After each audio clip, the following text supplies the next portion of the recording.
नमस्कार बालमित्रांनो, मी वाडकर सुजी आदर्श शिक्षण प्रसारक मंडळ संचलित नूतन प्राथमिक विद्या मंदिर उस्मानाबाद. मुलांनो, आपण आपल्या सभोवताली विविध प्रकारच्या वस्तू पाहतो. त्या वस्तूंना वेगवेगळे आकार असतात. काही वस्तू या लहान असतात, काही वस्तू मोठ्या असतात. तसंच आपण आपल्या घरातील वडीलधारी व्यक्तीबरोबर जर बाजारात गेलो तर बाजारामध्ये सुद्धा विविध प्रकारच्या फळभाज्या किंवा पालेभाज्या या वस्तूंना सुद्धा विशिष्ट प्रकारचा आकार असतो. तसंच तुम्ही शाळेमध्ये जाता, शाळेत गेल्यावर सुद्धा तुमच्या शाळेला मैदान असतं. त्या मैदानामध्ये पाण्याची टाकी असते. त्या पाण्याच्या टाकीचा विशिष्ट असा आकार असतो.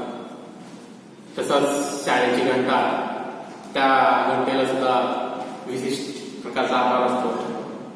तसंच तुम्ही तुमच्या क्लासरूम किंवा वर्गाचा जर विचार केला तर वर्गामध्ये असणारी खिडकी, दरवाजा असेल, वर्गातील फळा असेल, यांना सुद्धा एक विशिष्ट प्रकारचे आकार आहेत. तसंच पुन्हा डस्टर,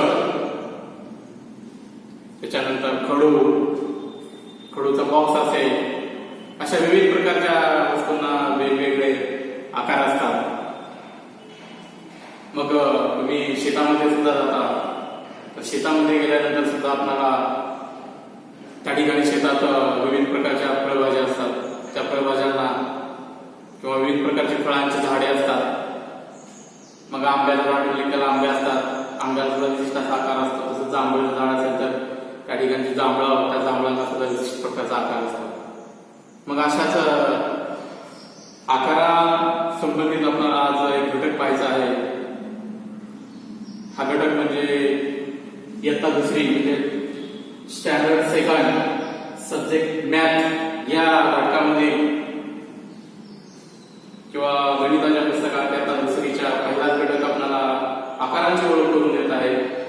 मग त्याच्यामध्ये आपल्याला कोणकोणत्या आकारांची ओळख करून दिलेली आहे ते आपण लेट्स फाइंड द शेप्स या घटकाद्वारे पाहणार आहोत. लेट्स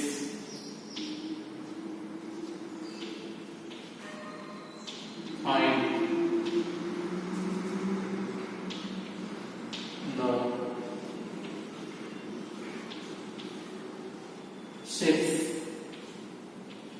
असं या घटकाचं नाव आहे मराठीत.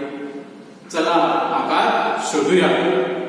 मग हे आकार शोधण्यासाठी एक कुटुंब कुठं जातं, कशा प्रकारे आकार शोधतात, मग त्या आकारापासून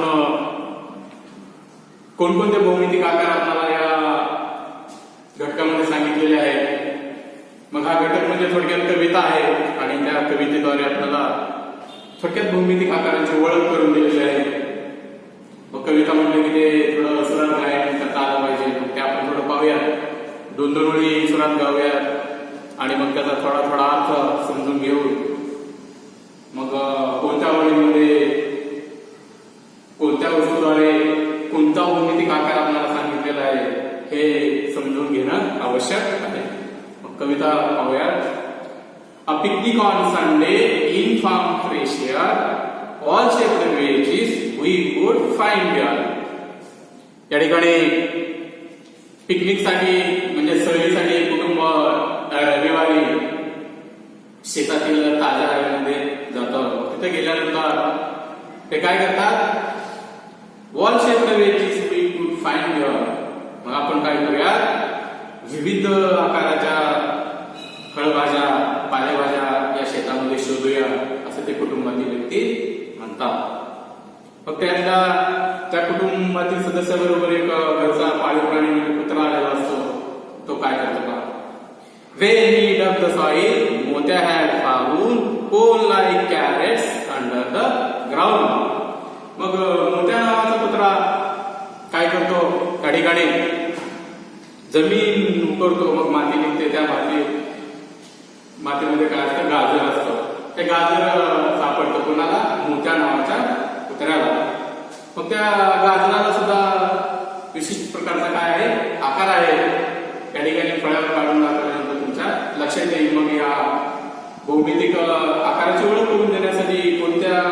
वस्तूंचा उल्लेख केलेला आहे. त्या वस्तूद्वारे कोणता आकार तयार होतो आणि त्या आकाराचं नाव असं या 3 विभागामध्ये या घटकाचं किंवा या कवितेचं आपण काय करूया विभाजन करूया. मग पहिला ऑब्जेक्ट्स OBJECTS ऑब्जेक्ट्स म्हणजे वस्तू. त्याच्यानंतर दुसरा भाग शेप्स SHAPES शेप्स म्हणजे आकार. आणि तिसऱ्या भागामध्ये त्या आकाराचं काय करूया नाव घेऊया. नेम ऑफ द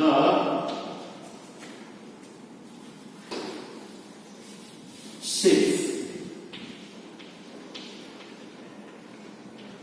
या तिसऱ्या भागामध्ये आपण काय करूया त्या भौमितिक आकाराचं नाव. पहिला भाग वस्तू, त्या वस्तूपासून तयार होणारा भौमितिक आकार आणि त्या भौमितिक आकाराचं नाव या ठिकाणी पाहूया. मग मोठ्या नावाच्या पुतळ्यानं काय केलं असतं एक गाजर शोधलेलं असतं. मग ते गाजर या ठिकाणी काढूया. त्या गाजराचा असा विशिष्ट प्रकारचा काय आहे आकार आहे. मग या गाजरापासून एक भौमितिक आकार तयार होतो. तो कोणता या ठिकाणी कोणाचा आकार तयार होतो. कोण CONE कोण. कोण म्हणजे त्याचा मराठी अर्थ शंकू. मग असा कोण कुठे कुठे पाहता होता. लग्न समारंभामध्ये आपण हातावरती मेहंदी काढतो. तो मेहंदीचा कोण या आकाराचा असतो. त्याच्यानंतर सर्कस मध्ये जोकर किंवा विदूषक त्याच्या डोक्यावरची जी टोपी असते त्या टोपीचा सुद्धा आकार असाच असतो. मग मोत्या नावाच्या पुतळ्याला या ठिकाणी गाजराद्वारे या ठिकाणी गाजर शब्द आणि त्याच्याद्वारे शेपची किंवा आकाराची ओळख आपण दिलेली आहे. यश broad tomatoes red and brown some long brinjals also he found. मग त्याच कुटुंबामध्ये यश नावाचा एक मुलगा असतो. त्या मुलाला 2 फळभाज्या सापडतात. पहिली फळभाजी आहे टोमॅटो. टोमॅटो दिसायला कसा आहे गोल आहे. मग या ठिकाणी आपल्याला टोमॅटोद्वारे गोल गोल म्हणजे सर्कल किंवा त्याला आपण स्पेअर असं जरी म्हटलं तरी काही हरकत नाही. मग हे टोमॅटोचा आकार या ठिकाणी काढतो सुरुवातीला किंवा चित्र. आता टोमॅटो रंगाने लाल असणार आहे आणि आकाराने कसं असणार आहे गोल. हा असा वर्तुळ या ठिकाणी तयार होईल. त्याला जर इंग्रजीत नाव असेल सर्कल CIRCLE सर्कल म्हणजे वर्तुळ.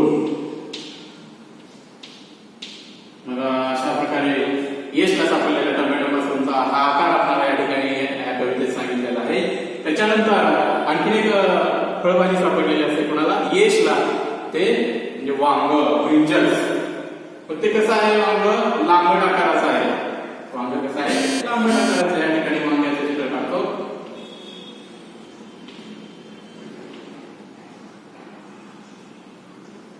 बघा वांग याचा जर आकार पाहिला आपण तर कसा आहे अंड्यासारखा अंडाकृती आहे.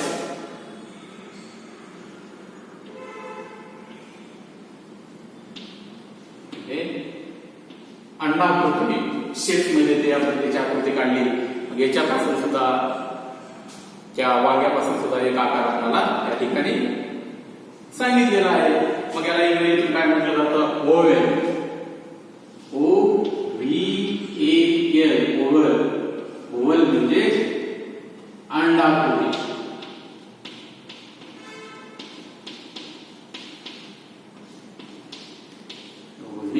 अंडाकृती.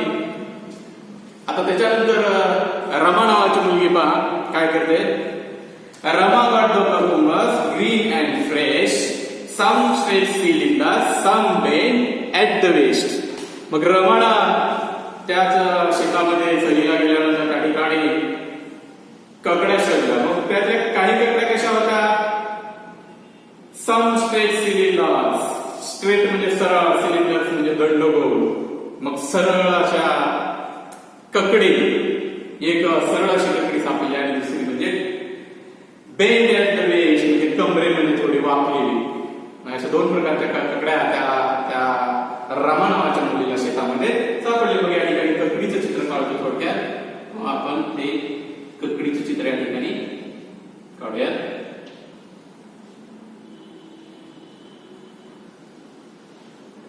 हे अशा प्रकारे ककडी आपल्याला या ठिकाणी काढता येईल. मग याच्यापासून सुद्धा या वस्तूपासून किंवा या फळभाजीपासून सुद्धा आपल्याला एक आकार या ठिकाणी मिळतो, तो म्हणजे सिलेंडर. त्याचं इंग्रजीमध्ये नाव आहे सिलेंडर आणि त्यालाच मराठीत म्हटलं जातं दंडगोल. मराठीत काय म्हटलं जातं? दंडगोल. सिलेंडर. CYLINDER. सिलेंडर. थोडक्यात त्याचं मराठी नाव घेऊया दंडगोल.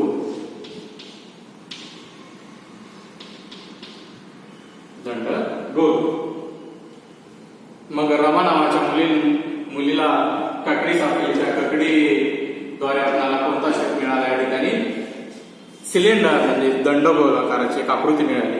त्याच्यानंतर पाठ tumbling from a tree and a little bit of garlics. All that Gampu and pussy could pee. मग त्याच ठिकाणी शेतामध्ये हे कुटुंब सहलीला गेलं असतं. त्या ठिकाणी एका चिंचेच्या झाडावरती माकड असतं. ते माकड काय करतं? ते चिंच घेऊन येतं. त्या चिंचेचा आकार, मग त्या चिंचेच्या आकारापासून सुद्धा आपल्याला एक भौमितिक आकृती मिळते. या ठिकाणी आपण काय करूयात? अगोदर चिंचेचा आकार काढूयात.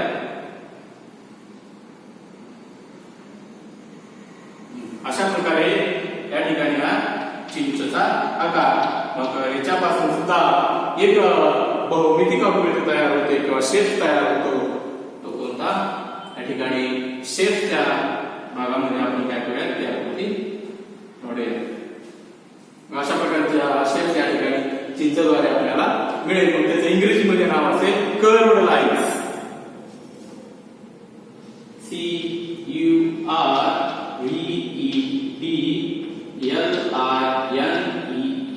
Curved lines. थोडक्यात त्याचं मराठी नाव असेल वक्र रेषा. मग या माकडाने जी चिंच आणली होती त्या चिंचेद्वारे आपल्याला एक शेप मिळाला. तो कोणता? तर कर्व्ड लाईन्स म्हणजे वक्र रेषा. त्याच्यानंतर त्या ठिकाणी मांजरीचं पिल्लू सुद्धा आलेलं असतं सहलीला त्या कुटुंबाबरोबर शेतामध्ये. मग त्याला सुद्धा एक लसूण मिळतो. लसूण सगळ्यांना माहिती, लसणाचा आकार कसा असतो. लसणाचा सुद्धा आकार या ठिकाणी या अंडाकृतीप्रमाणेच असतो.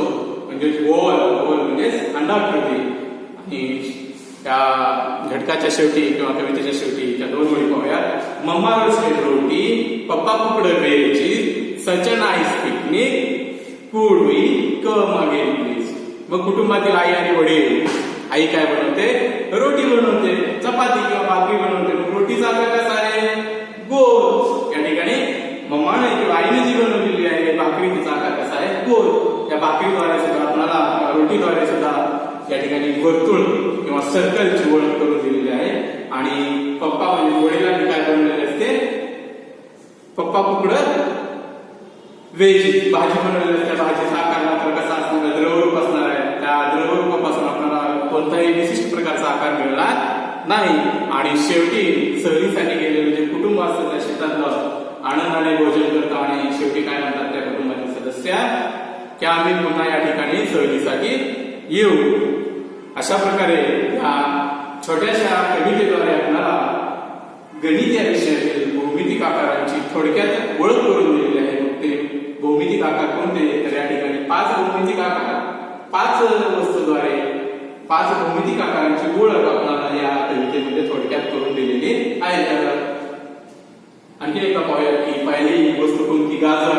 गाजराद्वारे आपल्याला कोन म्हणजे शंकू हा आकार मिळाला. त्याच्यानंतर टोमॅटोद्वारे गोल म्हणजेच या ठिकाणी सर्कल म्हणजेच वर्तुळ हा भौमितिक आकार आपल्याला या ठिकाणी मिळाला. त्याच्यानंतर ब्रिंजल म्हणजे वांग्याद्वारे अंडाकृती, अंड्याप्रमाणे एक आकृती मिळाली. त्यालाच इंग्रजीमध्ये नाव आहे ओवेल म्हणजेच अंडाकृती. त्याच्यानंतर ककुंबर्स म्हणजे काकडी. काकडीला सुद्धा एक विशिष्ट प्रकारचा काय आहे? आकार आहे आणि त्या काकडीद्वारे सुद्धा आपल्याला एक भौमितिक आकार मिळाला. तो कोणता? सिलेंडर. सिलेंडर म्हणजे दंडगोलाचा आकार या ठिकाणी आपल्याला मिळाला. आणि त्याच्यानंतर टॅमरिंड म्हणजे चिंचद्वारे सुद्धा आपल्याला एक भौमितिक आकार मिळाला. तो म्हणजे कर्व्ड लाईन. अशा प्रकारे या 5 भौमितिक आकारांची ओळख आपल्याला या लेट्स फाइंड द शेप्स या छोट्याशा कवितेद्वारे करून देण्यात आलेली आहे. या ठिकाणी आम्ही संपूया. धन्यवाद.